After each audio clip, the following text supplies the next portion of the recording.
তুমি যদি তোমার জীবন থেকে এটা মনে করো আমি তোমাকে দেখি না, আমি তোমাকে এক পাশে করে রাখছি, তোমাকে ভালোবাসি না, তাহলে তোমাকে বলবো ফারজিউল বাসার হাল তারা মিন ফুতুর, বিশাল আসমান জমিনের দিকে তাকায় দেখো কোন জিনিস তোমার মনে হবে এটা ওখানে রাখার দরকার ছিল, আমি সেখানে রেখেছি। এমন একটা জিনিস দেখাও। কেউ বলতে পারবে যে না, চাঁদটা দিনে হলে ভালো হতো, সূর্যটা রাতের হলে ভালো হতো, অমুক দেশে এই কয় ঘন্টা দিন এই কয় ঘন্টা রাত হলে ভালো হতো, তারকাটা ওই রকম সময় হলে ভালো হতো, বট গাছের সাইজটা এরকম হলে ভালো হতো, নারকেল গাছের সাইজটা এরকম হলে ভালো হতো, কুমড়া গাছের সাইজ কদু গাছের সাইজ এরকম হলে ভালো হতো। আজ পর্যন্ত কোনো বিজ্ঞানী এটা বলতে পেরেছে? কথা বলেন না। বিশাল বড় বট গাছ, এটুক এটুক ফল, আর একটা কদু গাছ একটা কুমড়া গাছ নিজের শক্তিতে উপরে উঠতে পারে না, হ্যাঁ 1 মণ 1.5 মণ পর্যন্ত মিষ্টি কুমড়ো হয়। আজ পর্যন্ত কোনো বিজ্ঞানী এই কথা বলে নাই যে না এই গাছে এত বড় কুমড়ো এটা হওয়া উচিত হয় নাই, এটা যদি বট গাছে হইতো খুব ভালো হইতো। কেউ বলছে আজ পর্যন্ত?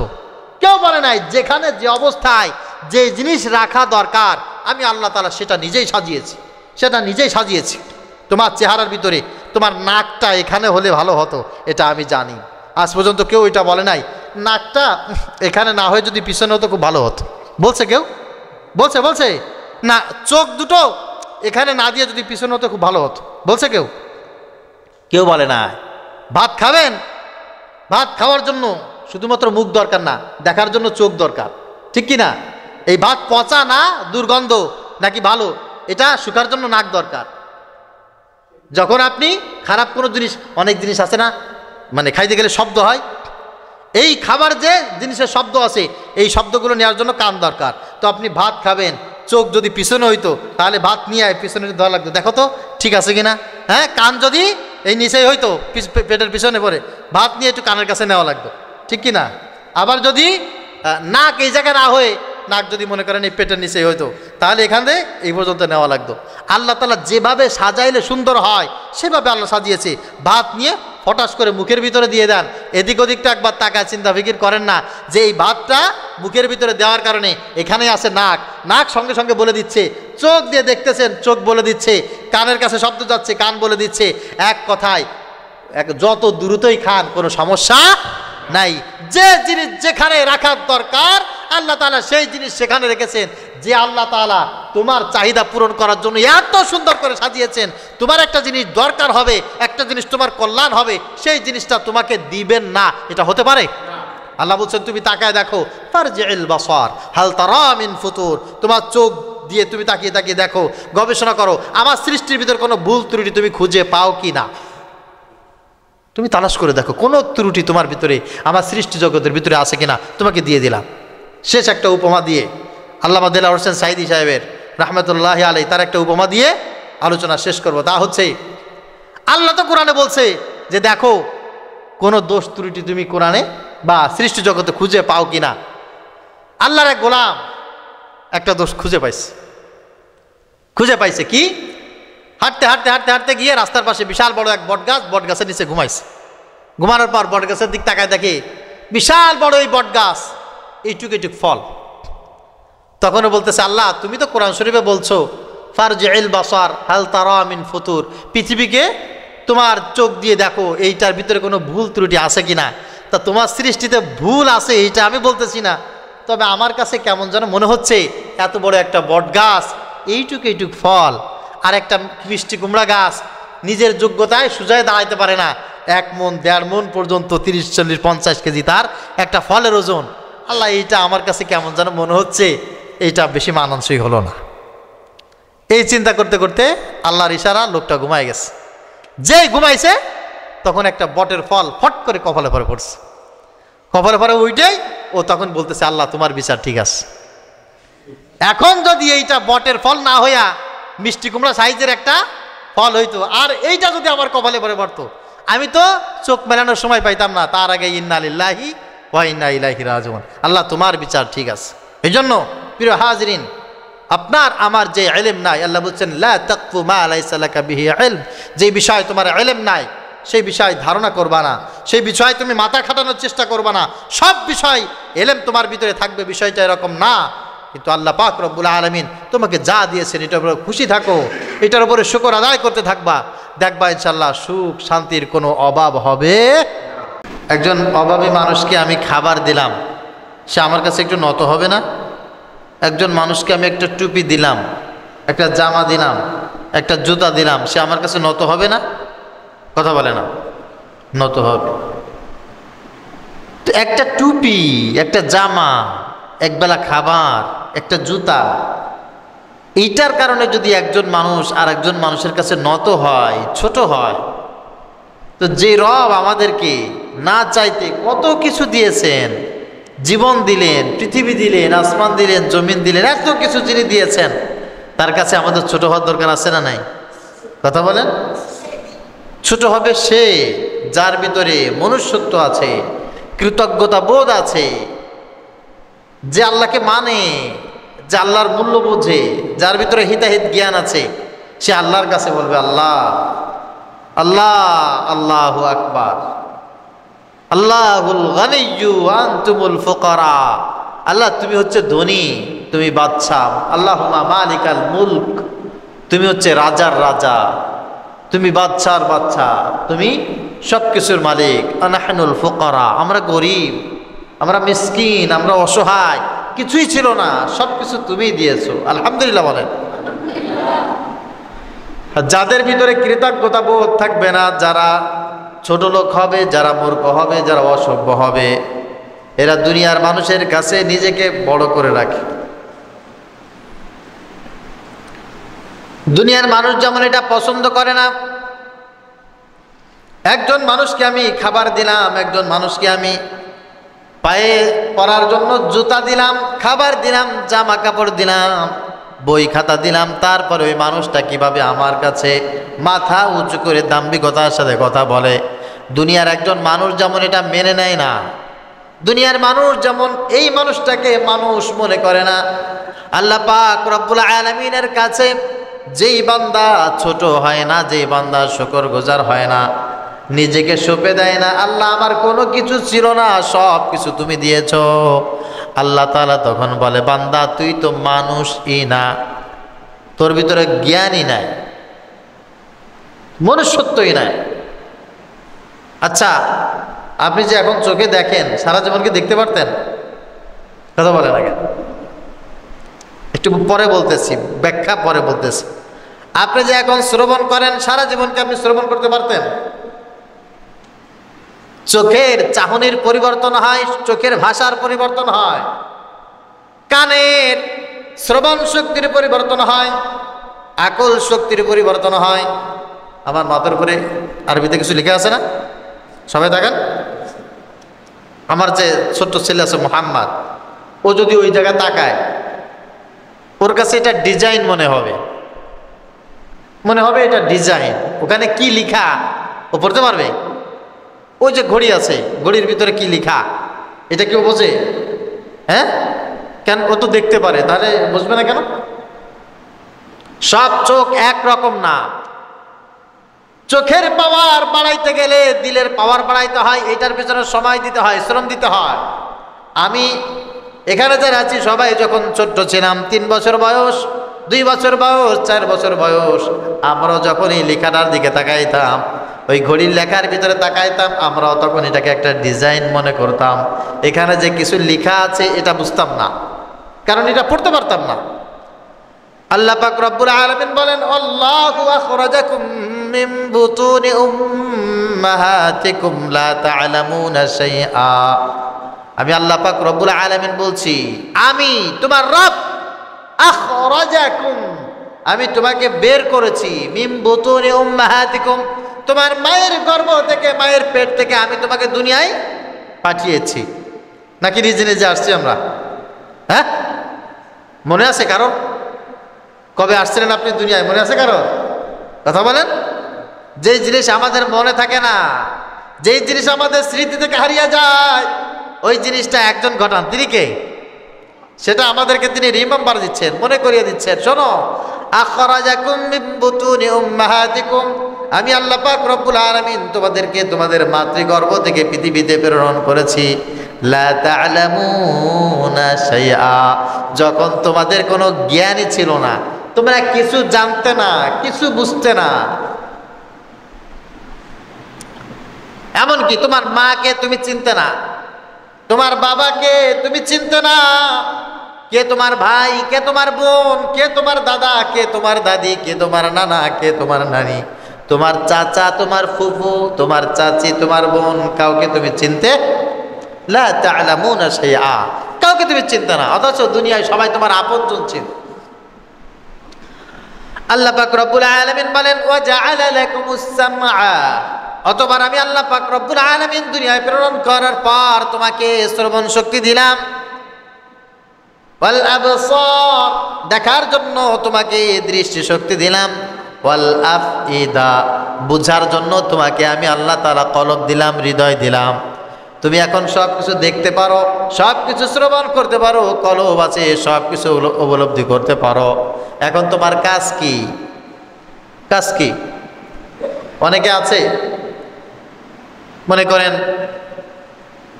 কিছু ছোট লোক টাকা পয়সার মালিক হয়েছে, এলেম কালামের মালিক হচ্ছে, সার্টিফিকেটের মালিক হচ্ছে, ভালো একটা ব্যবসা করে, ভালো একটা চাকরি করে। এখন বলে কি, আমার এখন আর কাউকে দরকার নেই। কি বলে? আমার এখন আর কাউকে দরকার নেই। হ্যাঁ, আমি এখন কি না পারি, আমার সব কিছু আছে, আমার এখন টাকা পয়সা আছে, বাড়ি গাড়ি আছে, আমার এখন এলেম কালাম আছে, আমার এখন সনদ আছে, ক্ষমতা আছে, এখন আমার আর কাউকে লাগবে না। নাউজুবিল্লাহ বলেন। ও সব কিছু পাওয়ার পরে অহংকারী হয়ে গেছে। আল্লাহ পাক রব্বুল আলামিন জানেন অমানুষ যারা, অকৃতজ্ঞ যারা, তারা অহংকারী হয়ে যাবে।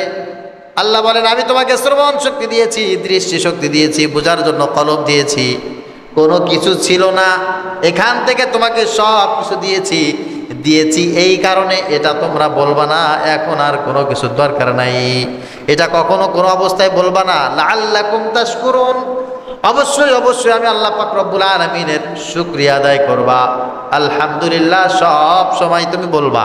লাআল্লাকুম, কথা বলে লাআল্লাকুম তাশকুরুন, তাশকুরুন, লাআল্লা ফি কালামিল্লাহি তাআলা লিতারাজ্জুহি ওয়াল ইয়াকিন। কোরআন শরীফে যত জায়গায় আল্লাহ লাআল্লা শব্দ ব্যবহার করেছে, লাআল্লা এর অর্থ হচ্ছে অবশ্যই অবশ্যই অবশ্যই। আমরা কাউকে ওভার 100 কনফিডেন্স দিয়ে কোনো কথা বলতে গেলে কি বলি? অবশ্যই অবশ্যই অবশ্যই, ঠিক কিনা? আল্লাহ তাআলা বলছেন লাআল্লাকুম, লাআল্লাকুম, লাআল্লাকুম, অবশ্যই অবশ্যই অবশ্যই, তাশকুরুন, তোমরা কৃতজ্ঞতাশীল হবা, অবাধ্য হবে না, অবাধ্য হবে না। তোমার চোখ একটু ভালো, দৃষ্টিশক্তি ভালো, এটা তোমার কি গুণাগুণ আছে? আমি মাঝে মাঝে অবাক হই, ছোট ছোট বাচ্চারা বাইরে গেলে দেখা যায় 1200, 1300, 1500 পাওয়ারের চশমা, ছোট্ট বাচ্চা। আল্লাহ তাআলা ওকে 1500 পাওয়ারের চশমা ব্যবহার করাচ্ছে আমার চোখের সামনে, অথচ আমার বয়স কত হয়ে গেছে, এখনো পর্যন্ত চশমা লাগে না। যিনি ওকে চশমা দেওয়ার মতো ব্যবস্থা করেছেন, যিনি আমাকে চশমা ছাড়া সব দেখার ব্যবস্থা করেছেন, তিনি কে? আমার মায়ের, আমার বাবার, দুনিয়ার কোনো মানুষের এখানে কোনো অবদান আছে? এক ধারা পরিমাণ আছে?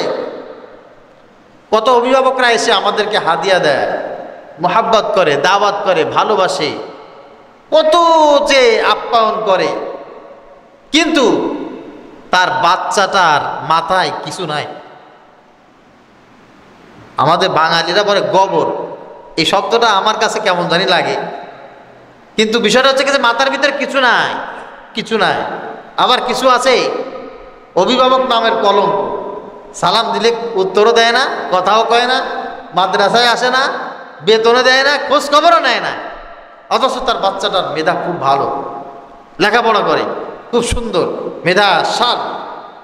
আচ্ছা বলেন তো, আল্লাহ তাআলা সব কিছু দেওয়ার পরেও একে মেধায় মাথায় কিছু নাই, আবার একে অনেক কিছু থেকে বঞ্চিত করার পরে মাথায় অনেক কিছু দিয়েছেন, এইটা কারিশমাটা কার? এই জন্য আল্লাহ তাআলা বলেছেন ওয়াজআলা লাকুমুস সামআ, আমি শ্রবণ শক্তি দিয়েছি, এটার ভিতরে কম বেশি আছে, কম বেশি আছে, তুমি শুনতে পারো আর একজন শুনতে পারে না, ডিস্টেন্সটা আমি করেছি। তুমি দেখতে পারো আর একজন দেখতে পারে না, তুমি কম দেখো আর একজন বেশি দেখে, হ্যাঁ, তুমি কাছে ভালো দেখো, সে দূরে ভালো দেখে, এই যা কিছু করা এটা আমি করেছি আমি। ওয়াল আফইদা, তুমি বোঝো, সে বোঝে না। তোমার মেধা কম, তার মেধা বেশি, তুমি এইটা নিয়ে গর্ব করবা না। মূলত পৃথিবীতে আল্লাহ পাক রব্বুল আলামিন মাথার মগজ এটা সবার সমান করেছেন। এটার কারো কোনো 19-20 নাই। যদি কারোর মেধা বেশি ভালো হয়ে থাকে, তার বিষয়টা এরকম না যে তার মাথায় মগজ বেশি, গিলু বেশি, বিষয়টা এরকম না। আবার কারোর মেধা কম, তার মানে এরকম না যে ওর মাথায় মগজ নাই, মাথায় গিলু নাই, বিষয়টা এরকম না, সবার সমান। কিন্তু আল্লাহ পাক রব্বুল আলামিন মেমোরি কার্ডের ভিতরে একটু ডিস্টেন্স করেছেন। একই সাইজের মেমোরি কার্ড, কোনোটা 2 GB, কোনোটা 1 টেরাবাইট, তার মানে হচ্ছে 1000 GB, ঠিক কিনা? 1K GB। এটার পার্থক্য হচ্ছে ভিতরে ধারণ ক্ষমতার ভিতর দিয়ে।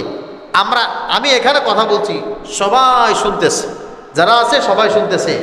মেধার পরিচয় হচ্ছে ওইটা।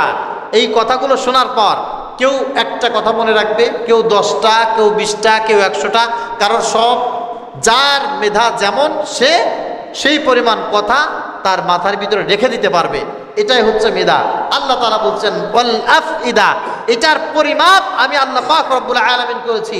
এইটা যে পেয়েছে সেও আল্লাহর শুকরিয়া আদায় করবে, যে পায় নাই সেও শুকরিয়া আদায় করবে। কার কথা বলেন?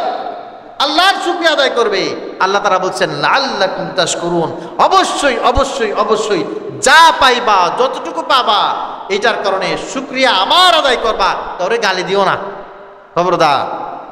কোনো কিছু পাওয়ার পর গালি দেওয়া যাবে না, না পাইলে গালি দেওয়া যাবে না। আল্লাহ বলছেন পার্থক্য আমি করেছি, বন্টনও আমি করেছি, সুতরাং তোমাদের কাজ হচ্ছে শুকরিয়া আদায় করা।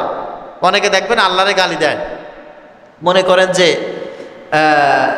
টাকা পয়সা একটু কম, সহায় সম্পত্তি একটু কম, ব্যবসা বাণিজ্য একটু লস যাচ্ছে, ও কলকে আল্লাহ এত মানুষ থাকতে তুমি আমার এই সব অপয়া বানাইলা, তুমি আমার সোয়েটারে দেখো না, বলে কি না? এইটা বলতে আল্লাহ নিষেধ করেছেন। আল্লাহ বলছেন যে সব কিছুর মালিকও আমি, বন্টনও আমি করেছি।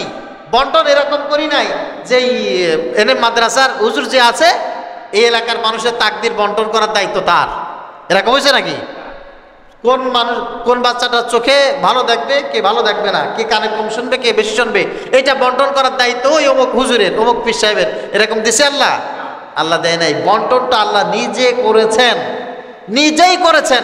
এই জন্য যতটুক যে অবস্থায় পাও ওই অবস্থায় লাআল্লাকুম তাশকুরুন, আল্লাহর শুকরিয়া যদি আদায় করতে পারো, আল্লাহ পাক রব্বুল আলামিন এর ভিতরে তোমার জন্য খায়ের রেখেছেন, বরকত রেখেছেন, এর ভিতরে আল্লাহ তাআলা তোমার জন্য সুখ শান্তি রেখেছেন। সুবহানাল্লাহ। এটার উৎকৃষ্ট একটা উপমা দেওয়া যেতে পারে, সেটা হচ্ছে যার মেধা ভালো সেই যে গাড়ি বাড়ির মালিক, সহায় সম্পত্তির মালিক, এরকম কোনো নজির আছে নাকি পৃথিবীতে? কোনো নজির নেই। যার চোখের দৃষ্টি বেশি ভালো সে যে দুনিয়ায় বেশি সুখে আছে, টাকা পয়সা, সহায় সম্পত্তি, পদের মালিক, এরকম কোনো নজির আছে? যে লেখাপড়া বেশি জানে সে যে টাকা পয়সা, সহায় সম্পত্তি, ক্ষমতার মালিক, এরকম কোনো নজির আছে নাকি? না। নজির এইটা আছে যে যতটুকু পেয়েছে ওইটুকুর পর যদি সে আমল করে, সে খুশি থাকে, আল্লাহ তাআলা খুশি হয়ে তাকে ওইটাতে বরকত দিয়ে সুখ শান্তি সহায় সম্পত্তিতে ভরপুর করে দিয়েছেন। সুবহানাল্লাহ। আমাদের এই বাহির দিয়ায় সবচাইতে বড় বাড়ি টাকার উচিত ছিল যদি এরকম হতো, সবচাইতে চোখের যদি ভালো যান, সবচাইতে যিনি ভালো মেধাবী, বেশি সার্টিফিকেটের মালিক, বেশি লেখাপড়া জানে, হ্যাঁ, গায়ে বেশি শক্তি, তার সবচাইতে বড় বাড়িটা থাকবে, তার সবচাইতে জায়গা জমি বেশি থাকবে। আমরা যেভাবে ধারণা করি উচিত তো তাই ছিল, কিন্তু আদৌ থেকে তাই দেখা যাচ্ছে ঢাকার শহরে বড় বড় বিল্ডিং যা আছে শতকরা 80% 70% বিল্ডিংয়ের মালিক লেখাপড়াই জানে না, লেখাপড়াই জানে না। তারা ঢাকা শহরে সবচেয়ে বড় বড় বিল্ডিং এর মালিক, অথচ অনেক লেখাপড়া জানা ব্যক্তি ঢাকা শহরে চা বিক্রি করে, আছে না নাই? পান বিক্রি করে, ছোট ছোট কাজ করে, আর কাজের সন্ধানে দিন নাই রাত নাই মানুষের কাছে গিয়ে বলে ভাই একটা বীমা করেন, ভাই আমার অফিস থেকে এই প্রোডাক্টটা একটু অ্যাকসেপ্ট করেন, ভাই এইটা নেন, এই সেবা পাবেন, সেটা সেবা পাবেন। শিক্ষিত মানুষ এই রোদের ভিতরে, বৃষ্টির ভিতরে, শীতের ভিতরে ঘুরতে ঘুরতে ঘুরতে ঘুরতে পায়ের তলা জুতা শেষ। আর মূর্খ মানুষ লেখাপড়া জানে না, ও দেখবেন পায়ের উপর পা দিয়ে ঢাকা শহরে র্যাম ডাম দিয়ে আজকে রেডিসন, কালকে মিলেনিয়াম, পরের দিন সোনারগাঁ, পরের দিন এখানে সেখানে, ওর কোনো আরাম আয়েশের অভাব নাই। পার্থক্য একটা, তা হচ্ছে আল্লাহ পাক রব্বুল আলামিন যাকে যতটুকু দিয়েছে, আল্লাহ বলছেন দিয়েছি আমি, জিনিসটার মালিক ছিলাম আমি, বন্টন আমি করেছি, কোনো শিকায়ত করতে পারবা না, কোনো অভিযোগ করতে পারবা না, ওকে দেইনি কেন, ওকে পাইনি কেন, তা করনি কেন। যদি করো শান্তি কপাল থেকে উঠে যাবে, জীবনে শান্তি পাবো না। এই জন্য গ্রামের কিছু মানে হিংসুক লোক আছে, এরা জীবনে কোনো শান্তি পায় না। এদের কাজ হচ্ছে ওমকে গাড়ি কেন করলো, ওমকে বাড়ি কেন করলো, ওমকে লেখাপড়া কেমনে শিখলো, ওমকে এইভাবে কিভাবে মালিক হয়ে গেল, এ হলো কেন, তা হলো কেন। ও যে নিজে নিজে পরের কাছে ভিক্ষা করে খায়। আমার আল্লাহ রাস্তায় 10 টাকা দাও, আমি একটু চালের ব্যবস্থা করে দাও, একটু ডালের ব্যবস্থা করে দাও, এটারে কি বলে? হাত পাতাই তো বলে। ও যে মানুষের কাছে হাত পাতে খায়, ওর কিভাবে ওর নিজের উন্নতি হবে, কিভাবে ও সব কিছুতে স্বাবলম্বী হবে, এইটা নিয়ে ওর কোনো টেনশন নাই। ওর টেনশন সারাদিন অমুকে কেন চাকরি পাইলো, অমুকে কেন ব্যবসা করলো, অমুকে কেন বাড়ি করলো, অমুকে কেন গাড়ি করলো। আল্লাহ পাক রব্বুল আলামিন বলছে, বান্দারে সম্পদের মালিক আমি, বন্টন আমি করেছি। এইটা নিয়ে জাস্টিফাই করে, এইটা নিয়ে আলোচনা পর্যালোচনা করে তোমাকে আমি সমালোচনার এক দাররা পরিমাণ হক আমি দেই নাই। মালিক আমি বন্টন করেছি। তুমি যা পেয়েছো, তোমার তাকদিরে যতটুকু পেয়েছো, তুমি যদি একবার বলো আলহামদুলিল্লাহ, আমি আল্লাহ পাক রব্বুল আলামিন তোমাকে মাজিদ মাজিদ মাজিদ আরো বেশি বেশি দান করবো। সুবহানাল্লাহ। মুসা আলাইহিস সালামের জামানায় মানুষের এ থেকে শিক্ষা নেওয়ার অনেক দামি জিনিস আছে, শিক্ষা নেওয়ার অনেক সুযোগ আছে। এই জন্য উলামা একরাম বারবার বারবার আমাদের সামনে বলে হাদিসে কুদসি। মুসা আলাইহিস সালাম আল্লাহর কাছে যাচ্ছে, একজন গরিব মানুষ মুসা আলাইহিস সালামকে বলছে, মুসা আল্লাহর কাছে একটু জিজ্ঞাসা করো আমার কি হলে একটু পরিবর্তন হবে। বলে তোমার কি দরকার? বলে দেখো এই যে আমার ঘর, এই যে খুঁটি, খালি খুঁটি ছাড়া আর কিছু নাই, বেড়া নাই। ঘরের বেড়া থাকে না গ্রামে, ঘরের বেড়া নাই, একটু কোনো রকম চাল দেওয়া, হ্যাঁ কুড়ে ঘর, খুঁটি আছে, বেড়া নাই। আর আমি জামা কাপড় কি দেখবার, একটা গামছা আছে পরনি, আমার আর কিছু পরনেরও নাই। আমি এত গরিব, 3 বেলা খাইতেও পারি না। আল্লাহ আমার এত গরিব বানাইলো কেন? নাউজুবিল্লাহ বলেন। দুনিয়ার এত মানুষ থাকতে আল্লাহ আমাকে এত গরিব বানাইলো, আমারে আল্লাহর গরিব বানাইতে হইল। তুমি তো আল্লাহর কাছে জিজ্ঞাসা করবা যে আল্লাহ তাআলা আমাকে এত গরিব কেন বানাইলো, এখান থেকে আমার বের হয়ে আসার সুযোগ কি, কি কাজ করলে আমি একটু স্বাবলম্বী হতে পারবো, আমার না খেয়ে থাকা লাগবে না, আমার ঘরের অবস্থা একটু ভালো হবে, আমার গামছা কাপড়ের একটু ভালো হবে, আমি পরার জন্য সুন্দর একটা পোশাক পাবো। আল্লাহর কাছে একটু জিজ্ঞাসা করবা। মুসা আলাইহিস সালাম বললেন ঠিক আছে, গল্প মনে করেন না। আর একটু সামনে যাচ্ছে একজন ব্যক্তি, মুসা আলাইহিস সালাম বলছে আল্লাহর পয়গম্বর কই যান? ওগো কালিমুল্লাহ কই যান? বলে যাই তো আল্লাহর সাথে দেখা করতে। আমার ব্যাপারে আল্লাহর কাছে একটা জিনিস একটু জানতে চাইবেন, কি হইলে আমার সহায় সম্পত্তি একটু কমবে? আমার এত টাকা পয়সা কোথায় কোথায় আছে আমি নিজেও জানি না, আমার এত সহায় সম্পত্তি কোথায় কোথায় আছে আমার নিজের মনে নাই, আমি ব্যবসা করি শুধু লাভ আর লাভ, আমার এত টাকা পয়সার দরকার নাই। আল্লাহর কাছে একটু জিজ্ঞাসা করবেন যে আমার টাকা পয়সা কি হইলে কমবে। ওকে ঠিক আছে। মুসা আলাইহিস সালাম আল্লাহর কাছে চলে গেছে। আল্লাহর কাছে বলতেছে, আল্লাহ কথা তো শেষ, তোমার সাথে আমার যা যা আলাপ ছিল শেষ, এখন 2 লোকের 2টা প্রশ্ন আছে। আল্লাহ বলে বলো। আল্লাহ এই কাহিনী। আল্লাহ পাক রব্বুল আলামিন বললেন, শোনো যে গরিব মানুষ আছে ওকে বলবা, ওকে আমি যা দিয়েছি এটার মালিকও তো ও ছিল না, ও মাতৃগর্ভ থেকে আসছিল, একেবারে কি জন্ম ড্রেস পরে আসছিল, কিছুই ছিল না ওর। তারপরে ওকে ঘর, ওকে পরনের একটা গামছা যা আছে এটা আমি দিয়েছি, ওকে ওই অবস্থায় লাআল্লাকুম তাশকুরুন শুকরিয়া আদায় করতে বলবা, কারণ সম্পদের মালিকও আমি, ওকে আমি এটা নিজেই বন্টন করেছি, ও যেন শুকরিয়া আদায় করে। আল্লাহ ঠিক আছে। আল্লাহর ওই যে মানুষ, ও তো দিন দিন খালি সহায় সম্পত্তি বাড়তেছে, টাকা পয়সার মালিক খালি বেশি বেশি হচ্ছে, ওরে কি বলবো? ওরে বলবা ও যেন আমার নাশুকরিয়া আদায় করে, মানে ও যেন আমার কৃতজ্ঞ না হয়, ও যেন বলে আল্লাহ তুমি আমার কিছু দাও নাই, আমার আরো লাগবে, না যা হয়েছে আমার তো হবে না, ও যেন আমার নাশুকরিয়া আদায় করে। বলে আচ্ছা ঠিক আছে। মুসা আলাইহিস সালাম ফিরে আসতেছে, আসার পর ওই গরিব মানুষকে দিয়ে শুরু করি। গরিব মানুষের সাথে দেখা হয়েছে, দেখা হওয়ার পর মুসা আলাইহিস সালামকে সালাম দিয়েছে। কালিমুল্লাহ আল্লাহর পয়গম্বর, আল্লাহর তরফ থেকে আমার জন্য কি সুরাহা আসছে? বলে আল্লাহর গোলাম, আল্লাহ পাক রব্বুল আলামিন সব কিছুর মালিক, ইন্নাল আরদা লিল্লাহ, আল্লাহ বলছে জমিনে যা কিছু দেখো সব কিছুর মালিক আমি। ইউরিসুহা মাইয়াশাউ মিন ইবাদি, যাকে আমার পছন্দ হয় তাকে আমি সামান্য কিছু জিনিসের মালিক বানায় দিই, তবে এটা স্থায়ী না, অস্থায়ী, অস্থায়ী, সামান্য কিছুদিনের জন্য। ওয়াল আকিবাতু লিল মুত্তাকিন, চূড়ান্ত পরীক্ষা এর ভিতরে মুমিনদের জন্য রয়েছে, মুত্তাকিদের জন্য রয়েছে। আল্লাহ তাআলা তোমাকে যা দিয়েছেন, যেটুকু দিয়েছেন, এটার উপরে আল্লাহ তাআলা তোমাকে শুকরিয়া আদায় করতে বলেছেন। আল্লাহ বলছেন যে তুমি শুকরিয়া আদায় করো, লাআল্লাকুম তাশকুরুন, তোমার উচিত অবশ্যই অবশ্যই অবশ্যই তুমি আল্লাহর শুকরিয়া আদায় করবে। তখন ওই গরিব লোকটা বলতেছে, হ্যাঁ শুকরিয়া আদায় করবো, শুকরিয়া আদায় করতে গেলে তো কিছু লাগে, আমারে আল্লাহ দিছে নাকি যে আমি শুকরিয়া আদায় করবো? নাউজুবিল্লাহ বলেন।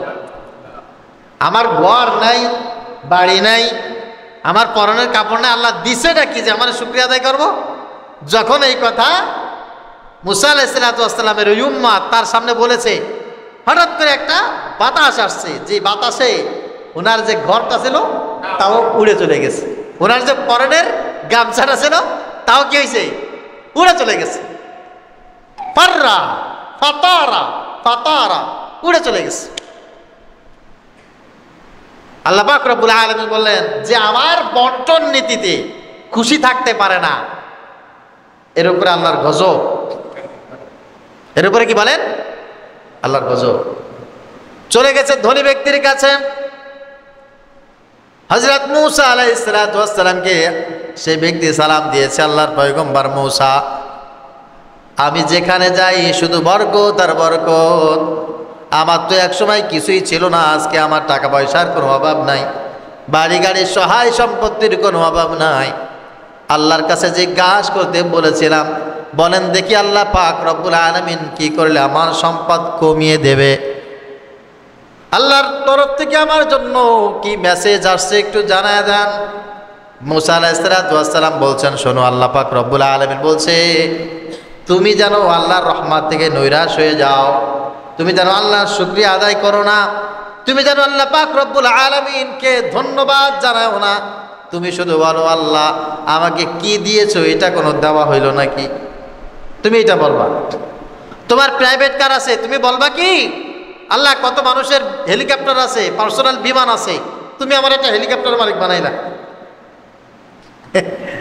তোমার বিমান আছে, তুমি এখন বলবা কি আল্লাহ কত মানুষের 8টা 10টা বিমান আছে, জেট বিমান আছে, কাতার এয়ারলাইন্সের মতো বিমান আছে, এয়ারফোর্স 1 এয়ারফোর্স 2 আছে, আল্লাহ আমারই একটা বাংলাদেশ বিমান বাংলাদেশ এয়ারলাইন্স, এটার মালিক বানাইলা, এটা কোনো কথা? কত মানুষের 100 তলা 150 তলা বিল্ডিং আছে, তুমি আমাকে মাত্র 10 তলা একটা বিল্ডিং এর মালিক বানিয়েছ। এই বলে আল্লাহ পাক রব্বুল আলামিনের নাশুকরিয়া আদায় করো। লোকটা তখন কাচের একটা প্লেটে করে খাবার খাচ্ছিল। মূসা আলাইহিস সালামের কথা শোনার পর লোকটার হাত থেকে প্লেট মাটিতে পড়ে গিয়ে টুকরো টুকরো হয়ে গেছে। আর লোকটা বলতেছে আস্তাগফিরুল্লাহ, যে আল্লাহ পাক রব্বুল আলামিন মাতৃগর্ভ থেকে বের করার পর আমাকে নিজের মা চেনার মতো ক্ষমতা দেয় নাই, নিজের বাবাকে আমাকে চেনার মতো ক্ষমতা দেয় নাই, আমার মাকে তাও চিনতাম না, আমার বাবাকে তাও চিনতাম না, মানুষের কথা কত আওয়াজ কানে আসে আমি বুঝতাম না। বুঝতো? ছোট বাচ্চার সামনে গিয়ে আপনি যদি কানে কানে বলেন বাবু তুমি কান্না করো না, তোমাকে আমি 10,000 টাকা দেবো, কান্না থামবে? হ্যাঁ? আর ছোট বাচ্চার কানে কানে যায় যদি বলেন, এই তুমি এখন কান্না করবে না, কান্না করলে সবাই তোমাকে গালি দেবে, ওর কান্না থামবে কেন? ও তোমার কথা বোঝে না। কার আছে ঠিক আছে কথা, তোমার কথা, ওর কথা বুঝার মতো বয়স হয় নাই। ছোট্ট বাচ্চা মানুষ, ওর প্রশংসা করলেও বোঝে না, ওকে গালি দিলেও বোঝে না। আল্লাহ পাক রব্বুল আলামিন বলেন, আমি তোমাকে মাতৃগর্ভ থেকে বের করার পর এমন একটা অবস্থায় তোমাকে রাখলাম, সাদা কোনটা লাল কোনটা, কোনটা ভালো কোনটা মন্দ, কোনটা স্বর্ণ কোনটা রৌপ্য তুমি দেখে বুঝতে না। কে তোমার মা, কে তোমার বাবা, কে তোমার খালু, কে নারী কে পুরুষ, তোমার চোখের সামনে থাকার পর তুমি সেটা বুঝতে না। আবার তোমার কানের কাছেও কত মানুষ কত আওয়াজ দিয়েছে, এইটাও তুমি বুঝতে না। এবং অল আফইদা, তোমার কলবের কোনো দাম ছিল না। লোকটা ঠিক সেই কথাই বলছে যে আল্লাহ পাক রব্বুল আলামিন আমাকে দুনিয়ায় প্রেরণ করার পর এতটা অসহায় করেছিলেন, তারপরে তিনি আমাকে শোনার জন্য শ্রবণ শক্তি দিয়েছেন, দেখার জন্য চোখ দিয়েছেন, কথা বলার জন্য জবান দিয়েছেন, সব কিছু অনুধাবন করার জন্য আমাকে কলব দিয়েছেন। যে আল্লাহ এত কিছু আমাকে দান করেছেন, আমি আল্লাহর না শুকরিয়া কেমন করে আদায় করব? আমার চাইতে অপরাধী আর কেউ হতে পারে না। আমি আল্লাহর কাছে কখনো আমি না শুকরিয়া আদায় করতে পারবো না। আফালা কানা আবদান শাকুরা, আমি কেমন করে আল্লাহ পাক রব্বুল আলামিনের নাশকর বান্দা আমি হব? এটা কখনো আমার পক্ষে সম্ভব নয়। এই কথাটা বলার সঙ্গে সঙ্গে নিচেই তাকিয়ে দেখে যেই কাচের প্লেটটা নিচেই পড়েছিল, কাচের প্লেটের টুকরাগুলো সঙ্গে সঙ্গে স্বর্ণ হয়ে গেছে, সঙ্গে সঙ্গে। মুসা আলাইহিস সালাম আল্লাহকে বললেন, আল্লাহ কাচের টুকরা কেমন করে স্বর্ণে পরিণত হয়েছে? আল্লাহ পাক রব্বুল আলামিন বললেন, মুসা, এই যে বান্দাকে আমি এত কিছু দিয়েছি, তারপরে আমি আমার না শুকরিয়া আদায় করার জন্য বলেছি, এই বান্দা আমার উপরে কৃতজ্ঞ হয়েছে, আমার কাছে শুকরিয়া আদায় করেছে, আমি ওকে যা কিছু দিয়েছি এইটার উপরে সে খুশি। এর কারণে আমি আল্লাহ তাআলা এত বেশি খুশি আমি তার উপর হয়েছি, তার জীবনের এই উন্নতি আর থামবে না। তার জন্য কাচের টুকরাগুলো আমি স্বর্ণ বানাইয়া সেই স্বর্ণের মালিক তাকে করে দিলাম। সেই স্বর্ণের মালিক দিয়েছে। ইমাম গাজ্জালী রাহমাতুল্লাহি আলাইহি তার কিতাবের ভিতরে চমৎকার একটা ঘটনা লিখেছেন। একজন ব্যক্তি মসজিদে গেছে, গরিব মানুষ, এই গ্রাম অঞ্চলে মনে করেন বৃষ্টির দিনে ঘর থেকে বের হওয়া যায় না, ঘর থেকে বের হলে শুধু কাদা পানি ছেটে, জুতা পায়ে দিয়ে রাস্তায় গেলে দেখা যায় জামার পিছনের মধ্যে কালা হয়ে গেছে, ঠিক কিনা?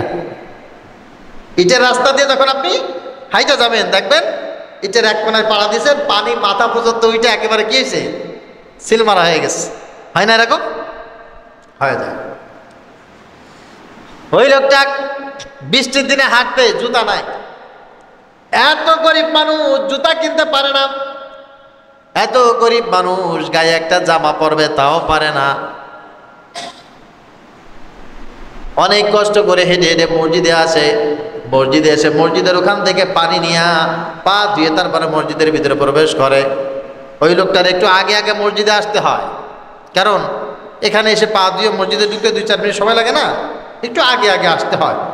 এই জন্য দেখো অন্যান্য লোক জুতা পায়ে দিয়ে কত সুন্দর করে হাঁটতে হাঁটতে মসজিদে চলে আসে, আর ওর একটু আগে আগে আসতে হয়, দেরি হয়, খারাপ লাগে। নামাজের পর মসজিদের এক কোনায় বসে আল্লাহর কাছে দুটো হাত তুলে কান্না করতে করতে দাড়ি ভিজে যায়, বুক ভেসে যায়। আল্লাহ পাক রব্বুল আলামিনের কাছে বলে, আল্লাহ আমাকে তুমি এমন গরিব বানিয়েছো, তোমার ঘরে হেঁটে হেঁটে আসবো, আল্লাহ আমার পায়ে একটা জুতাও পর্যন্ত নাই, তোমার ঘরে আমি আসবো, সুন্দর একটা জামা পরে আসবো, সেই জামার ব্যবস্থা আমার নাই। আমি যখন আসি ওখানে দাঁড়িয়ে অজু করে পা ধুয়ে তারপরে আবার আমি মসজিদের ভিতরে আসি, মানুষজন আমার দিকে কেমন কেমন করে তাকায়, এত গরিব তুমি আমাকে বানিয়েছো, আল্লাহ তোমার ঘরে আমার আসতে বড় কষ্ট হয়, তোমার ঘরে আসতে আমার লজ্জা লাগে। আল্লাহর কাছে এই বলে বলে কান্নায় ভেঙে পড়েছে, দাড়ি দিয়ে চোখের পানি টপ টপ করে পড়তেছে, বুক ভেসে যাচ্ছে। নামাজ শেষ করে সবাই যখন মসজিদ থেকে বের হয়ে গেছে, আল্লাহর ওই গোলাম মসজিদ থেকে বের হয়ে গেছে। দাঁড়ায়া মসজিদের গেট যখন টপকাবে দেখে ওই জায়গায় একটা লোক হাত পেতে বসে আছে। বাবারে, আমার দুইটা পা নাই, আল্লাহর রাস্তে আমাকে 1 টাকা ভিক্ষা দেন, আমার তো দুইটা পা নাই। লোকটা যখন তাকায় দেখে সত্যি সত্যি তার দুইটা পা নাই, এখান থেকে এ পর্যন্ত নাই, পা নাই। লোকটা তখন মসজিদ থেকে আবার মসজিদের ভিতরে দৌড় দিয়ে প্রবেশ করে, সেজদায় পড়ে কাঁদতেছে। এইবার, আল্লাহ আমাকে দুটো পা দিয়েছো, এই শুকরিয়া আমি আদায় না করি আমাকে তুমি জুতা দাও নাই, সেই জন্য তোমার কাছে কত বেশি বেশি শিকায়ত করলাম, কিন্তু উচিত তো ছিল আমাকে তুমি দুটো পা দিয়েছো, সেই শুকরিয়া আদায় করা। আমার চাইতে নাফরমান জমিনের উপরে একটাও নাই। আরে, ভালো চোখ থাকলে, ভালো হাত থাকলে, ভালো পা থাকলে, গায়ে বেশি শক্তি থাকলে, শিক্ষিত হলে মানুষ মানুষ হয়? কথা বলেন, মানুষ হয় না, মানুষ হয় না।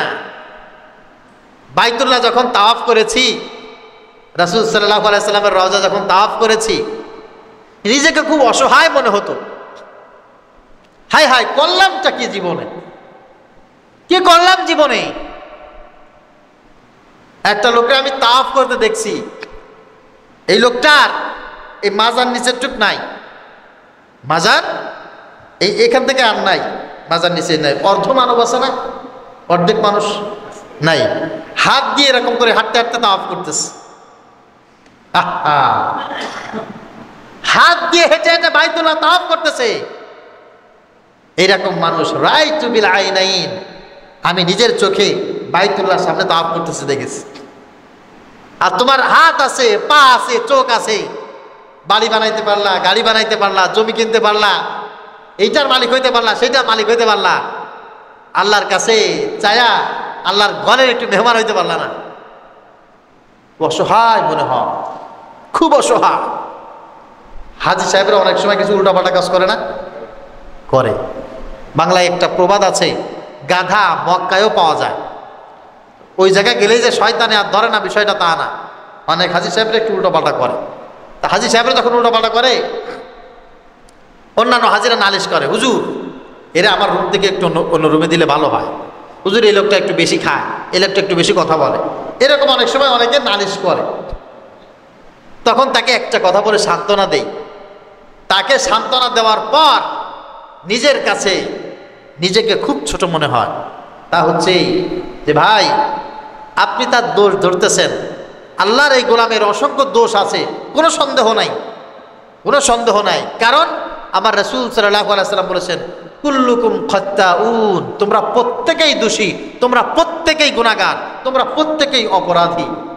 খায়রুল খাত্তাউন আত-তাওয়াবুন, তবে তোমাদের ভিতরে সবচাইতে উত্তম ওই ব্যক্তি দোষ থাকার পরে যে নিজের দোষ স্বীকার করে তওবা করে, নিজের দোষ স্বীকার করে তওবা করে। একটা মানুষ আর একটা মানুষের তা খাইলো, একটা মানুষ আর একটা মানুষের হেল্প নিল, অথবা একটা মানুষ তার থেকে 100 জন মানুষ হেল্প নিল, সবাই হেল্প নিয়েছে, এর ভিতরে ভালো ওই ব্যক্তি যে বলবে আলহামদুলিল্লাহ ভাই আমি তো আপনার কাছ থেকে হেল্প নিয়েছি। কিছু করতে পারুক আর না পারুক, যে স্বীকার করবে, আল্লাহ বলছেন, রাসূল বলছেন, সেই ব্যক্তি সবচাইতে বেশি ভালো। তা এই যত মানুষ হজে আসছে, যত মানুষ বাইতুল্লাহর মেহমান হয়েছে, ভাই এদের হাজারো দোষ আছে, কিন্তু এমন একটা না একটা গুণ আছে যে গুণটা আল্লাহর কাছে এত পছন্দের যে আল্লাহ তাআলা সেই গুণের কারণে ওকে তার বাড়ির মেহমান বানিয়েছে। সুবহানাল্লাহ, কথা বুঝতে পেরেছেন? এই জন্য যেই ব্যক্তির একটা গুণ এমন আছে, সেই গুণটা আল্লাহ পছন্দ করে আল্লাহ তাকে সেই বাংলাদেশ থেকে, বিশ্বের আনাজ কানাজ থেকে এখান পর্যন্ত নিয়ে আসছে। ভাই ওই গুণটার কারণে আপনিও তাকে একটু ভালো নজরে দেখেন, আপনি তাকে খারাপ নজরে দেখেন না। বুঝানোর জন্য বলা আর কি, যার বুঝার সে বোঝে, যা বুঝার না সে বুঝবে না। আছে না এরকম? রাত 1:30 কি 1:45 বাজে, মসজিদে নববী যতগুলি গেট আছে, অনেকগুলি গেট, আমি তো মুখস্থ বলতে পারবো না, শতাধিক হবে। সব গেট বন্ধ থাকলেও একটা গেট কিয়ামত পর্যন্ত বন্ধ হবে না। বাবে আবু বকর রাদিয়াল্লাহু তাআলা আনহু, অনেকগুলো দরজা, এক একটা দরজার এক একটা নাম। বাবু সালাম, বাবু জিবরিল, বাবু আয়েশা, বাবে আবু বকর। যেই দরজাটা দিয়ে হযরত আবু বকর রাদিয়াল্লাহু তাআলা আনহু প্রবেশ করতেন সব সময়, রাসূল সাল্লাল্লাহু আলাইহি সাল্লামের রওজায় প্রবেশের জন্য যে দরজা, এটা হচ্ছে বাবু সালাম। তার পাশেই সোজা মসজিদ নববীর ভিতরে প্রবেশ করার জন্য যে দরজা, এটা হচ্ছে বাবে আবু বকর। এই দরজা কখনো বন্ধ হয় না। এমন কি করোনার সময় যখন মসজিদে নববীতে জামাতে নামাজ হতো না, সংকীর্ণ জামাতে একজন দুইজন পাঁচজন নামাজ পড়তো, দূর থেকে লোকজন আসতো না, কোয়ারেন্টাইনে ঝামেলা ছিল, সব কিছু বন্ধ করা হলেও সেই সময়ে বাবে আবু বকর একদিনের জন্য, 1 ঘন্টার জন্য বন্ধ হয় না। সুবহানাল্লাহ। এই বাবে আবু বকর যদি কেউ রাত 1টা 1:30 2টার সময় যেতে চায়, সাধারণত ওই গেট দিয়ে যাওয়া লাগে। আমরা ওই গেট দিয়ে ঢুকেছি। ওই গেট দিয়ে ঢুকেই রিয়াজুল জান্নায় একটা এরিয়া, সে এরিয়ার পাশে যে জায়গাটা, ওইখানে লোকজন বেশি থাকে। কারণ রিয়াজুল জান্নাত এরিয়ার পাশেই দাঁড়ালেই রাসূল সাল্লাল্লাহু আলাইহি সাল্লামের রওজা দেখা যায়, রিয়াজুল জান্নাত দেখা যায়। রাসূল সাল্লাল্লাহু আলাইহি সাল্লাম যেই মেহরাবে দাঁড়িয়ে নামাজ আদায় করিয়েছেন, খুতবা দিয়েছেন, সেই মেহরাব দেখা যায়। সব কিছু ওখানে গেলে দেখা যায়। এই জন্য মানুষ যখন মসজিদে নববীর ভিতরে সময় কাটায়, তখন ঠিক ওই জায়গাটা যেয়ে ওখানে বসে দাঁড়ায়। আমরা রাত পৌনে 2টার একটু আগে, 1:30টার পরে এরকম সময় গেছি। যাওয়ার পর একজন ব্যক্তি, তার হাত এইটুক, 4 আঙ্গুল কি 6 আঙ্গুল তার হাত, এরকম এরকম এরকম করে। আমাদের দেশে কিছু ভিক্ষুক আছে, দেখবেন, আছে না, মানে হাত এইটুক, এইটুকু মনে করেন হাত, এরকম এরকম এরকম করতেছে। পা নাই, পা এইটুক এইটুক, পা ছোট ছোট ছোট ছোট পা, হাতও নাই পাও নাই, কিন্তু আবার আছে ছোট ছোট এইটুকু এইটুক। ও দিয়ে ওর কোনো কাজ হয় না। এরকম এরকম করে চলে, এরকম করে মোড়ায় আর সামনের দিকে যায়, মোড়ায় আর সামনের দিকে যায়। এ লোকটার এই পর্যন্ত দাড়ি, একটা পাঞ্জাবিও পরা, সেই সিস্টেমের পাঞ্জাবি আর কি। উনি রিয়াজুল জান্নার সামনে নামাজ আদায় করছেন। যে অদ্ভুত স্টাইলে, কোন সিস্টেমে নামাজ আদায় করতেছেন না দেখলে বোঝা যাবে না। ওই রাতে এইটা দেখে আমার কলজা আকাশে উড়ে গেছে। হায় হায় হায় হায়, এই অসুস্থ ব্যক্তি যার হাতও নাই পাও নাই, সে মসজিদে নববীতে রাসূল সাল্লাল্লাহু আলাইহি সাল্লামের রওজার সামনে এসে এইভাবে নামাজ পড়তেছে। আমরা জীবনে করলামটা কি? কত সুস্থ মানুষ এই রাতে বসে হোটেলে চারের দিক দিয়ে ঘুমাস। আল্লাহ নবীর উম্মতেরা সব ঘুমায়, আর এই হাত নাই পা নাই এই ব্যক্তি আইসা রওজার সামনে দাঁড়ায়া মসজিদ নববীতে নামাজ আদায় করতেছে। আমি পিছন থেকে মোবাইল অন করে তার 2টা ছবি তুললাম। লাগে না অনেক সময়? 2টা ছবি তুলেছি। ছবি তুলে আমি নামাজ পড়বো না দুরূদ শরীফ পড়বো, হতবুদ্ধি হয়ে আমি পিছনে বসে আছি। এই লোক তার নামাজ শেষ করেছে। নামাজ শেষ করে ঠিক এরকম এরকম করতে করতে করতে করতে আমার সামনে আসছে, আসে বলে, brother please open your phone, delete my picture. আমার বলছে, ভাই তোমার মোবাইলটা বের করো, আমার যে ছবি তুলেছ ছবিটা ডিলিট করে দাও। কিরে আল্লাহর গোলামেরা, জীবনে কি পেয়েছো আর কি পাও না এই হিসাব করার সময় আসছে। আল্লাহর কাছ থেকে যা নিয়েছো, আল্লাহ তোমাকে যা দিয়েছে, এই শুকরিয়া কতটুকু আদায় করেছো সেই হিসাব করো। এ পাইছো, ও পাইছো, এ পাও নাই, তা পাও নাই, কপাল পোড়ার লক্ষণ। কপাল পোড়ার লক্ষণ। হাজারো সন্তানেরা মা বাবার প্রতি আক্ষেপ থাকতে পারে, আব্বা তুমি আমার মোটরসাইকেল দিলে না, আব্বা তুমি আমার প্রাইভেট কার কিনে দিলে না, এই দিলে না, তা দিলে না, বলতে পারে। সে বলার পরিমাণ 2, 4, 5টার বেশি হবে না, ঠিক কিনা? কিন্তু বাবা যদি বলে, আমি তোমাকে মোটরসাইকেল দেইনি, আমি তোমাকে একটা এই দেইনি তা দেইনি, এই জন্য তোমার কত আক্ষেপ, বাবা জন্মের পর থেকে এই পর্যন্ত তোমাকে আমি যা যা দিয়েছি এর একটা তালিকা তৈরি করো তো। পারবেন? কথা বলেন। আপনার বাবা আপনার মা আপনাকে যা দিয়েছে কিয়ামত পর্যন্ত হায়াত দিলে তার তালিকা তৈরি করে দুনিয়ার কোনো মানুষের সামনে উপস্থাপন করতে পারবেন? একটা দুইটা জিনিস পান নাই, তার জন্য মাকে বাবাকে কত আক্ষেপ করে, কত কিছু দিয়েছে, কিছু মনে রাখে না। গতকালকে রাতে খুলনা বসুপাড়ায় এক অসভ্য জানোয়ার বাবাকে জবাই করে হত্যা করেছে, জানেন না? একটা মাত্র জিনিস দেয় নাই বাবার কাছে। ধরেন যে কিছু টাকা চেয়েছে, পায় নাই। কিছু টাকা চেয়েছে বাবার কাছে, পায় নাই। এই কারণে বাবাকে কুপিয়ে হত্যা করেছে। এই জানোয়ার সন্তানকে যদি এখানে দাঁড় করিয়ে জিজ্ঞাসা করা হয়, তোর বাবা তোকে জন্মের পর থেকে এই পর্যন্ত যা কিছু দিয়েছে এর একটা লিস্ট তৈরি কর, ওর হায়াত যা আছে 3 গুণ বাড়ায় দিলেও এই লিস্ট তৈরি করতে পারবে না। পারবে কি? এইটা মনে করে যদি মায়ের সামনে বাবার সামনে মাথা নিচু করে থাকে, মা বাবা কিডনি বিক্রি করে, অনেক সময় দেখেন না মুরব্বী যারা আছেন, আপনার তো নাটক সিনেমা দেখেও তো অনেক কিছু শেখার কথা।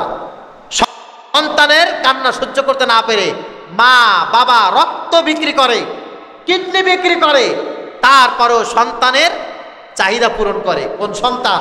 যে সন্তান তার অনুগত হয়, যে সন্তান তার কথা শোনে, যে সন্তান তার সুসন্তান হয়। ঠিক কিনা? তো আল্লাহ পাক রব্বুল আলামিন করবেন না? করবেন না আল্লাহ? আল্লাহ যে আপনাকে আমাকে কত মোহাব্বত করে, কত ভালোবাসে, এটার উপমা যদি নবীজি সাল্লাল্লাহু আলাইহি সাল্লাম দেন, এটার উপমা যদি আল্লাহ পাক রব্বুল আলামিন দেন, তাহলে তো আমার জবান থেকে আর বলার দরকার হয় না। হয়। সবচাইতে উৎকৃষ্ট উপমা হচ্ছে একজন মানুষকে সমস্ত পৃথিবীর মানুষ যত ভালোবাসতে পারে, সমস্ত পৃথিবীর মানুষ তাদের দিলের ভিতরে যেই পরিমাণ ভালোবাসা আছে, মোহাব্বত আছে, হৃদ্যতা আছে, সব যদি এক জায়গায় রাখা হয়, এর চাইতে কোটি কোটি গুণ বেশি মোহাব্বত ভালো আল্লাহ পাক রব্বুল আলামিন আমাকে বাসেন। সুবহানাল্লাহ। তো আল্লাহ এত ভালোবেসে এত মোহাব্বত করে আমাকে আল্লাহ কষ্ট দেবেন, এটা কি হতে পারে? কথা বলেন। তারপরেও আল্লাহ তারা দেন না। এই জন্য আল্লাহর প্রতি আমাদের আক্ষেপ খোশ। অনেকে আছে, না আল্লাহ আমার জীবনে এইটা দিল না, ওইটা দিল না, তা দিল না। প্রিয় ভাই, আল্লাহ পাক রব্বুল আলামিন আপনার যদি কল্যাণ চান, আপনাকে যদি মোহাব্বত করেন, আপনাকে যদি ভালোবাসেন, কোন জিনিসে আপনার কল্যাণ, কোন জিনিসে আপনার অকল্যাণ, এটা আল্লাহর চাইতে ভালো কেউ জানে না। আপনার ছোট্ট বাচ্চা যদি আপনাকে বলে, আব্বা আমার একটা ব্লেড দাও, ব্লেড দাও, আব্বা কান্নাকাটি করতেছে, লাফালাফি করতেছে, ছোট্ট বাচ্চা 2 বছর 3 বছর 4 বছর বয়স, আপনি ওর হাতে ব্লেড দিবেন? সবাই কথা বলেন, দেবেন? কেন দেবেন না? কেন? ওকে তো আপনি খুব ভালোবাসেন। ও বলবে, আমার আব্বা আমাকে ভালোবাসে না, আমি আব্বার কাছে একটা ব্লেড চাইলাম 5 টাকা দামের, 2 টাকা দামের, আব্বা আমাকে একটা ব্লেড কিনে দিল না, তার মানে আব্বা আমাকে ভালোবাসে না। আপনার বাচ্চা বলতেছে, আব্বা আমি পুকুরে যাব, পানি দেখলে, বালি দেখলে বাচ্চাদের খুব ভালো লাগে। বালি পানি বাচ্চাদেরকে টানে ওখানে, ওরা এটা নিয়ে নড়াচড়া করতে খুব ভালোবাসে। পানি ছলছল করতেছে, আব্বা আমি ওখানে যাব। বালি উঠতেছে, আব্বা আমি ওখানে যাব। আপনি বললেন, না ওখানে যাওয়া যাবে না, বালির কাছে পানির কাছে যাওয়া যাবে না। তখন আপনার সন্তান যদি বলে, আব্বা আমাকে মোটেও ভালোবাসে না, মোটেও ভালোবাসে না, আমি একটু পানির কাছে যাইতে চাইলাম, আব্বা আমাকে যেতে দিল না, আমি একটু বালির কাছে যেতে চাইলাম, আব্বা আমাকে যেতে দিল না, তার মানে আব্বা আমাকে ভালোবাসে না। বিষয়টা এরকম নাকি? বিষয়টা এরকম না। বিষয়টা হচ্ছে আপনার বাবা আপনার মা আপনাকে অনেক ভালোবাসে। আপনার বাবা আপনার মা জানে কোন জিনিসে আপনার কল্যাণ হবে, কোন জিনিসে আপনার অকল্যাণ হবে, আল্লাহ সবচাইতে বেশি ভালো জানে। এই জন্য আল্লাহ তাআলা আপনাকে কিছু জিনিস দেয়, কিছু জিনিস দেয় না, কিছু জিনিস দেয়, কিছু জিনিস দেয় না। আল্লাহ আপনাকে যে মেধা দিয়েছে, আল্লাহ আপনাকে যে মেধার পাওয়ার দিয়েছে, আপনার যদি টাকা পয়সা থাকতো এলাকার কোনো লোক ঘুমাইতে পারতো না। এই জন্য আল্লাহ তাআলা আপনার ভিখারি বানায় রাখছে। আপনার যদি চোখ থাকতো আপনি ঘরে থাকতেন না, সারা দুনিয়া চড়াইতেন। এই জন্য আল্লাহ আপনার চোখের পাওয়ার কমায় দিয়েছে। আপনার যদি পায়ে ক্ষমতা থাকতো আপনার আচার আচরণ হতো কুকুর, শিয়াল, শ্রীগলের মতো, শুকরের মতো আচরণ হতো। এই জন্য আল্লাহ আপনার পাকে ধ্বংস করে দিয়েছে। আপনার যদি বাড়ি থাকতো, ঘর থাকতো, আপনার কাছে অসভ্য মেয়েরা, খারাপ মানুষেরা দিন নেই রাত নেই আস্তে আস্তে আস্তে এলাকাটার ভিতরে ভাইরাস তৈরি করে ফেলতো। এই জন্য আল্লাহ আপনাকে নিঃশেষ রাখছে। আল্লাহর চাইতে ভালো বুঝ কারণ নাই। বিশ্বাস করেন ভাই, আল্লাহর চাইতে ভালো বুঝ কারণ নাই। এই জন্য আল্লাহ বলছেন সুম্মার জিল বাসারা কাররাতাইন ইয়ানকালিব ইলাইকাল বাসারু খাসিআ ওয়া হুয়া হাসির আল্লাযী খালাকাল মাউতা ওয়াল হায়াতা লিয়াবলুয়াকুম আইয়ুকুম আহসানু আমালা ওয়া হুয়াল আজিজুল গফুর আল্লাযী খালাকা সাবআ সামাওয়াতিন তিবাকা মা তারা ফি খালকির রহমানি মিন তাফাউত ফারজি'ল বাসার হাল তারা মিন ফুতুর। আল্লাহ বলছেন জীবন মরণ যা দিয়েছি এটা পরীক্ষার বস্তু। এর ভিতরে যা কিছু আছে এটা পরীক্ষা না। তোমাকে কে বলেছে? কিছু পেয়েছো, এটা তোমার জন্য পরীক্ষা। কিছু পাওনি, এটাও তোমার জন্য পরীক্ষা। আল্লাহ বলছেন তোমাকে আমি স্বাধীনতা দিলাম, ঘুরে ঘুরে দেখো। তোমার হায়াতের ভিতরে তুমি তালাশ করো, ফারজি'ল বাসার, দৃষ্টি দাও। যখন থেকে তুমি বুঝতে শিখেছো, তোমার যদি 6-7 বছরের দৃশ্য তোমার স্মৃতি পড়ে থাকে, সেই 6-7 বছর থেকে শুরু করে তোমার বয়স এখন 40-50 এই পর্যন্ত, এই 6 থেকে শুরু করে 50 পর্যন্ত, এই যে মাঝখানে 45 বছর 46 বছর গেছে, এই হায়াতের ভিতরে তাকাও।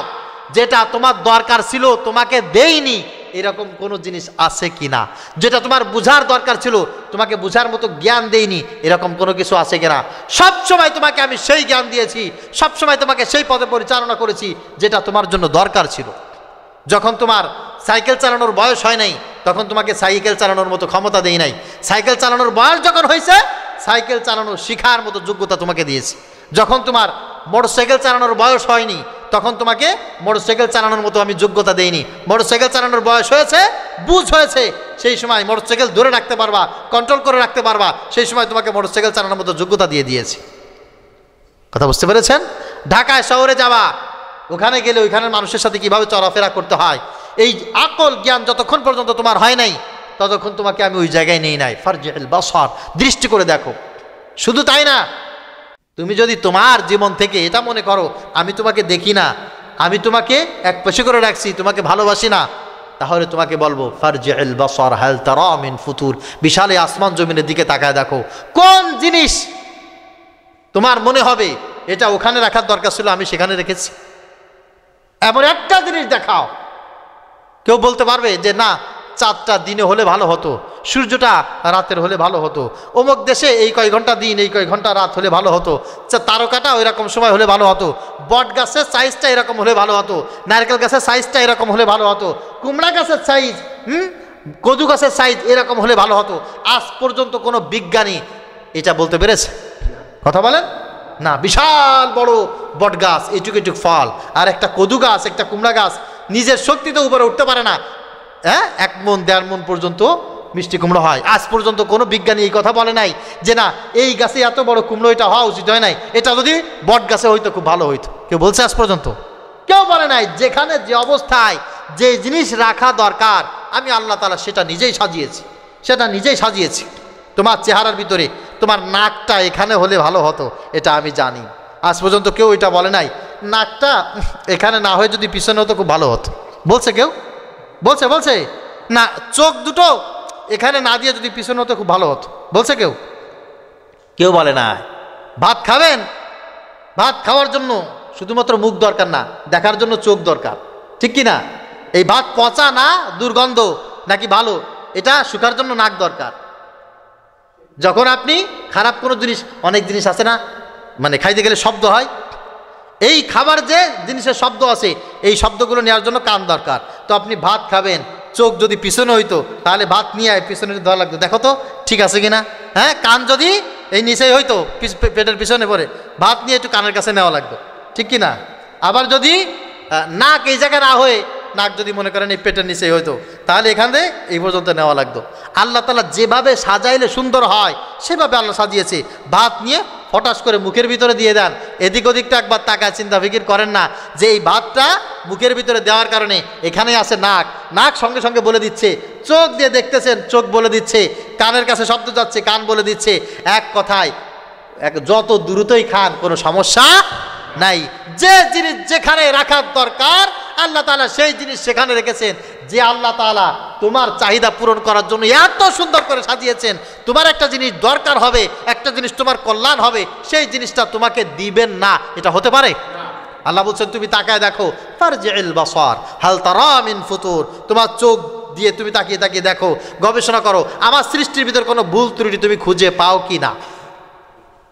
তুমি তালাশ করে দেখো কোনো ত্রুটি তোমার ভিতরে, আমার সৃষ্টি জগতের ভিতরে আছে কিনা, তোমাকে দিয়ে দিলাম। শেষ একটা উপমা দিয়ে আল্লামা দেলাওয়ার হোসেন সাঈদী সাহেবের রাহমাতুল্লাহি আলাইহি তার একটা উপমা দিয়ে আলোচনা শেষ করব। তা হচ্ছে আল্লাহ তো কোরআনে বলছে যে দেখো কোনো দোষ ত্রুটি তুমি কোরআনে বা সৃষ্টি জগতে খুঁজে পাও কিনা। আল্লাহর এক গোলাম একটা দোষ খুঁজে পাইছে কি? হাঁটতে হাঁটতে হাঁটতে হাঁটতে গিয়ে রাস্তার পাশে বিশাল বড় এক বটগাছ, বটগাছের নিচে ঘুমাইছে। ঘুমানোর পর বটগাছের দিক তাকায় দেখে বিশাল বড় এই বটগাছ, এইটুক এইটুক ফল। তখনও বলতেছে আল্লাহ তুমি তো কোরআন শরীফে বলছো ফারজিল বাসার হাল তারা মিন ফুতুর, পৃথিবীকে তোমার চোখ দিয়ে দেখো এইটার ভিতরে কোনো ভুল ত্রুটি আছে কিনা। তা তোমার সৃষ্টিতে ভুল আছে এইটা আমি বলতেছি না, তবে আমার কাছে কেমন যেন মনে হচ্ছে এত বড় একটা বটগাছ, এইটুক এইটুক ফল, আর একটা মিষ্টি কুমড়া গাছ নিজের যোগ্যতায় সুজায় দাঁড়াইতে পারে না, 1 মণ 1.5 মণ পর্যন্ত 30, 40, 50 কেজি তার একটা ফলের ওজন। আল্লাহ এইটা আমার কাছে কেমন যেন মনে হচ্ছে এইটা বেশি মানানসই হলো না। এই চিন্তা করতে করতে আল্লাহর ইশারা লোকটা ঘুমায় গেছে। যেই ঘুমাইছে তখন একটা বটের ফল ফট করে কপালে পরে পড়ছে। কপালে পরে ওইটাই ও তখন বলতেছে আল্লাহ তোমার বিচার ঠিক আছে। এখন যদি এইটা বটের ফল না হইয়া মিষ্টি কুমড়া সাইজের একটা ফল হইতো, আর এইটা যদি আমার কপালে পরে পড়তো, আমি তো চোখ মেলানোর সময় পাইতাম না, তার আগে ইন্না লিল্লাহি ওয়া ইন্না ইলাইহি রাজিউন। আল্লাহ তোমার বিচার ঠিক আছে। এই জন্য প্রিয় হাজরিন, আপনার আমার যে ইলম নাই, আল্লাহ বলছেন লা তাকফু মা লাইসা লাকা বিহি ইলম, যে বিষয় তোমার ইলম নাই সেই বিষয় ধারণা করবা না, সেই বিষয় তুমি মাথা খাটানোর চেষ্টা করবা না। সব বিষয় ইলম তোমার ভিতরে থাকবে, বিষয়টা এরকম না। কিন্তু আল্লাহ পাক রব্বুল আলামিন তোমাকে যা দিয়েছেন এটার উপরে খুশি থাকো, এটার উপরে শুকর আদায় করতে থাকবা, দেখবা ইনশাআল্লাহ সুখ শান্তির কোনো অভাব হবে